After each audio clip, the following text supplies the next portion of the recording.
अरे जो बर्बादी करने वाले हैं, अराजकता फैलाने वाले हैं, उनका काम ही यही है। मुझे एक बात बताइए, वो आनंद विहार के बस अड्डे पे लाखों कैसे दिल्ली के इकट्ठे करवा दिए थे इन्होंने मजदूर? रोक नहीं सकते थे को उसको? ये तो बाहर निकालना चाहते हैं कि यूपी बिहार इधर उधर का राजस्थान का आदमी जो दिल्ली के अंदर मुझे उसको मैं दिल्ली से बाहर निकाल दूं।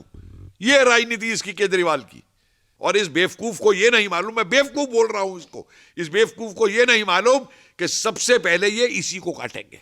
तो पिकनिक बाबू है ना राहुल गांधी, जिस दिन उसने ये कहा था कि गृह युद्ध छिड़ जाएगा, सिविल वॉर हो जाएगी, रॉयट्स हो जाएंगे, उसी दिन एजेंडा साफ हो गया था।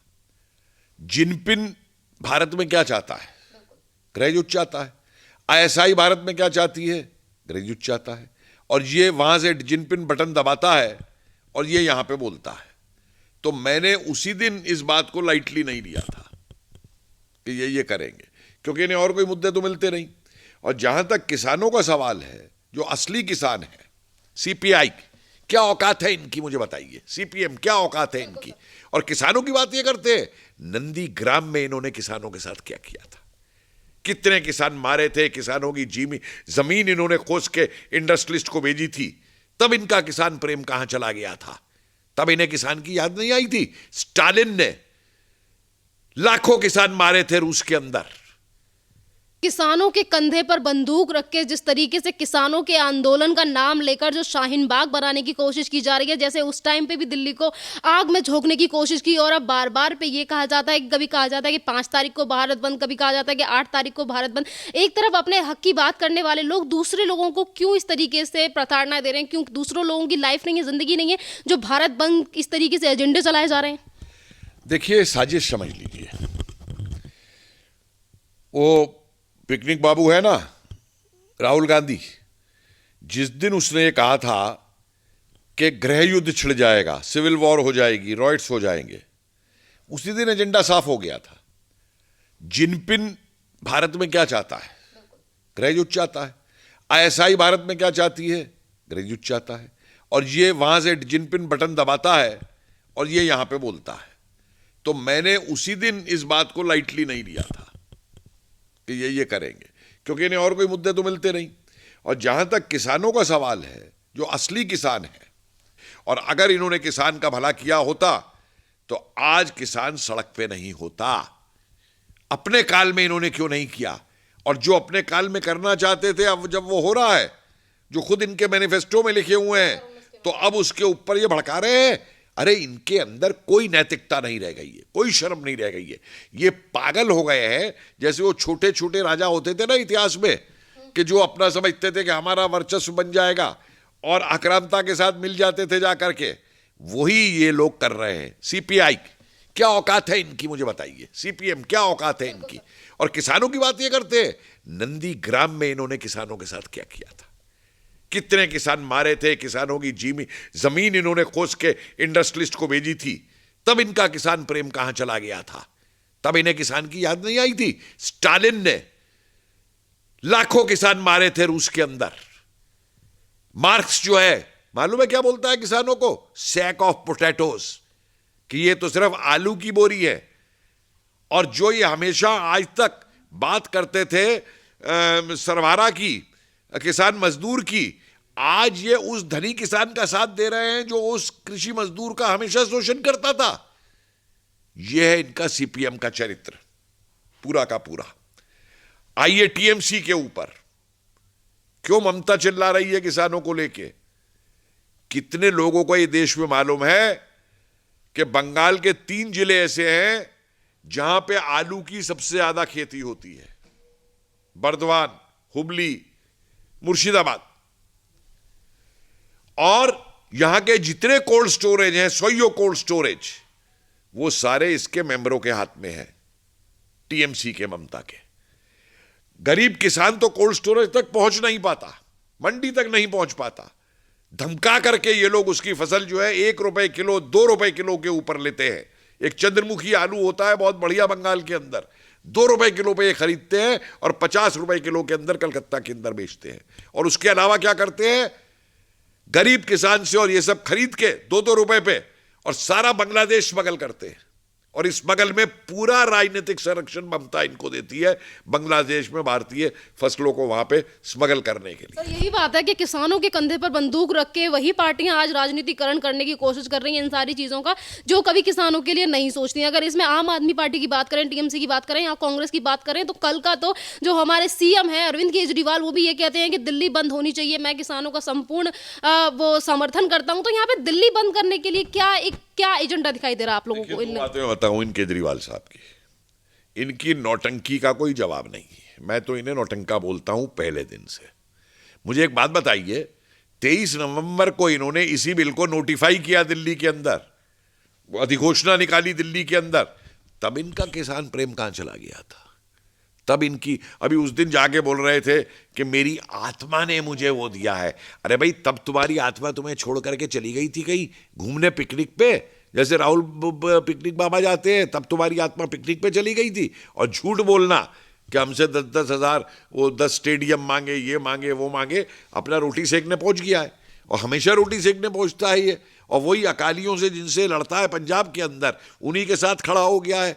वही कांग्रेस से जिससे लड़ता है पंजाब के अंदर, उन्हीं के साथ खड़ा हो गया है। किसका बेवकूफ बना रहा है पूरे के पूरे उसके अंदर? एक बार चौधरी चरण सिंह साहब ने 70 के दशक में एक बात कही थी इंदिरा गांधी से। उन्होंने कहा था, अगर काली गाय और भैंस के बीच में आप अंतर बता देंगी तो मैं राजनीति छोड़ दूंगा। यही बात आज मैं राहुल गांधी और प्रियंका वाड्रा से कहता हूं कि भैया, काली गाय और भैंस का अंतर बता दोगे तुमने कभी खुरपा उठाया है फावड़े की? और उसकी मेहनत की तो बात छोड़ दो, किसान की। तुम जानते हो किसानी क्या होती है? तुम कभी मंडी में गए हो? ये केजरीवाल दिल्ली की बात कर रहा है। दिल्ली की मंडी के अंदर ही माफिया ऑपरेट करता है। पोटैटो किंग है, आलू किंग है दिल्ली के अंदर। दिल्ली के अंदर प्याज का किंग है। शरद पवार महाराष्ट्र में क्यों कर रहा है? कौन नहीं जानता कि नासिक के अंदर प्याज की मंडियों पे सबसे बड़ा कंट्रोल किसका है? शरद पवार का है। 1 रुपए किलो, 8 आने किलो किसान से प्याज खरीदते हैं और यहां पे ला करके 50 और 80 रुपए किलो तक बिकवाते हैं। यह है शरद पवार। और ये अकाली, ये अपने आप को किसान बोलते हैं। बादल साहब, मुझे ये बताइए, ऑस्ट्रेलिया में आपके कितने हजार एकड़ के फॉर्म है? स्पेन के अंदर, बेल्जियम के अंदर, जरा बताइए कितने आप लोगों के पिक्चर हॉल है, कितनी आपकी कंपनियां हैं, कितनियों में आप डायरेक्टर है कंपनियों के अंदर। अरे आप कॉर्पोरेट को गाली निकालते हो, आप तो खुद बड़े कॉर्पोरेट बने बैठे हो सारे के सारे। और बात पर ये भी सवाल है कि जिस तरीके से ये कह रहे थे कि दिल्ली को बंद करेंगे, दिल्ली को आखिरकार ये क्यों बंद करना चाहते हैं? दिल्ली एक राजधानी है और दिल्ली में काफी सारे ऐसे रोजगार चलाने वाले, यहाँ पर भी ऐसी श्रेणी के लोग रहते हैं जिन्हें रोज काम करके अपनी रोटी रोजी चाहिए होती है। फिर दिल्ली को ही क्यों बार बार पे टारगेट किया जाता है? अरे जो बर्बादी करने वाले हैं, अराजकता फैलाने वाले हैं, उनका काम ही यही है। मुझे एक बात बताइए, वो आनंद विहार के बस अड्डे पे लाखों कैसे दिल्ली के इकट्ठे करवा दिए थे इन्होंने मजदूर? रोक नहीं सकते थे को उसको? ये तो बाहर निकालना चाहते हैं कि यूपी बिहार इधर उधर का राजस्थान का आदमी जो दिल्ली के अंदर मुझे, उसको मैं दिल्ली से बाहर निकाल दूं। ये राजनीति इसकी केजरीवाल की। दिल्ली को बंद करवाएगा। एक तरफ बात करता है आर्थिक स्थिति, गाली निकाल रहे हैं कि देश की आर्थिक स्थिति घट गई, जीडीपी घट गई, वो घट गई। ये बंद करा करके तुम आर्थिक उसमें सहयोग दे रहे हो, करोड़ों रुपए का नुकसान करवा के देश का। क्योंकि इनके लिए देश की कोई महत्ता नहीं है, इनके लिए सिर्फ इनकी कुर्सी चाहिए, इनको सत्ता चाहिए। आज जितने अराजकतावादी हैं वो सारे इसकी पार्टी के अंदर मौजूद हैं। इसका एमएलए नहीं पकड़ा गया दिल्ली रॉयट्स के अंदर, और कितने ऐसे मौजूद हैं वहां पे। और इस बेवकूफ को यह नहीं मालूम, मैं बेवकूफ बोल रहा हूं इसको, इस बेवकूफ को यह नहीं मालूम कि सबसे पहले ये इसी को काटेंगे। दुनिया का इतिहास है कि जहां भी ये इस्लामिक कंट्री बनी है, आईएसआई बनी है, सबसे पहले उन्होंने कम्युनिस्टों को और ऐसे लोगों को काटा है जो इनके साथ लगे हुए हैं आकर के पूरे के। सर, ये जो दिल्ली में किसान आंदोलन जो चलाया जा रहा है, इसको लेकर भी काफी ज्यादा बड़े खुलासे हो रहे हैं कि अभी 5 लोगों की भी गिरफ्तारी हुई है, जिनमें से कुछ लोग ऐसे हैं जो इसी किसान आंदोलन में पैसे देने के लिए आए थे कि दिल्ली में अराजकता फैलाओ, दिल्ली को बंद करो। इस तरीके से जो चीजें निकलकर सामने आ रही हैं, फिर राजनीति पार्टियां हैं जो वो तमाम तरीके से सपोर्ट कर रही हैं। कभी कह रही दिल्ली को बंद करो, कभी बॉर्डरों को सील कर दिया जा रहा है।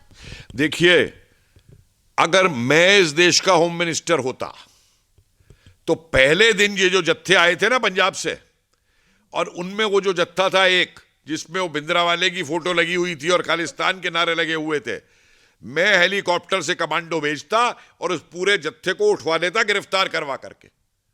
इनके साथ कोई लीनियंसी नहीं, अराजकतावादियों के साथ। हम किसान के साथ हैं। किसान को उचित मूल्य मिलना चाहिए, किसान को उचित बाजार मिलना चाहिए, मैं पूरे उसके समर्थन में हूं। लेकिन ये जो रोटी सेकने हर बार पहुंच जाते हैं किसान के नाम के ऊपर, जिंदगी भर वो कांग्रेस बोलती रही 1 एकड़ जमीन बांट दी, 1 एकड़ जमीन बांट दी हमने गरीब किसान को। अरे मुझे कोई अर्थशास्त्री बता दे, क्या 1 एकड़ की जमीन के अंदर किसान अपना महीने का खर्चा भी चला सकता है? ये किसान को और मंडी का और महाजन का गुलाम बनाने का तरीका था इनका, जो इन्होंने 70 साल से किया इस देश के अंदर। और आज जब उसमें सुधार हो रहा है, मुझे एक बात बताइए, यूपी का किसान है, 3-3 साल तक मिल जो है गन्ने की, वो इसको पैसा नहीं देती थी। मायावती ने सरकारी मिलें सारी बेच दी थी। आज इनको जब गन्ने का पैसा 1 महीने में मिल रहा है, वो किसान का फायदा इस सरकार ने नहीं किया। आज गरीब किसान के खाते में 5-5, 6-6 हजार रुपया जा रहा है। वो क्या उसको फंड नहीं मिल रहा बीज खरीदने को या और चीजें खरीदने को, सहायता करने को? संपूर्णता में कोई इसको नहीं देख रहा पूरी इस चीज को। यहाँ पर यह भी है कि जो लोग किसान नहीं है वो भी किसानों को भड़काने की कोशिश कर रही है। अभी कुछ देर पहले आपने अपनी ही बातों में योगेंद्र यादव का जिक्र किया, केजरीवाल का।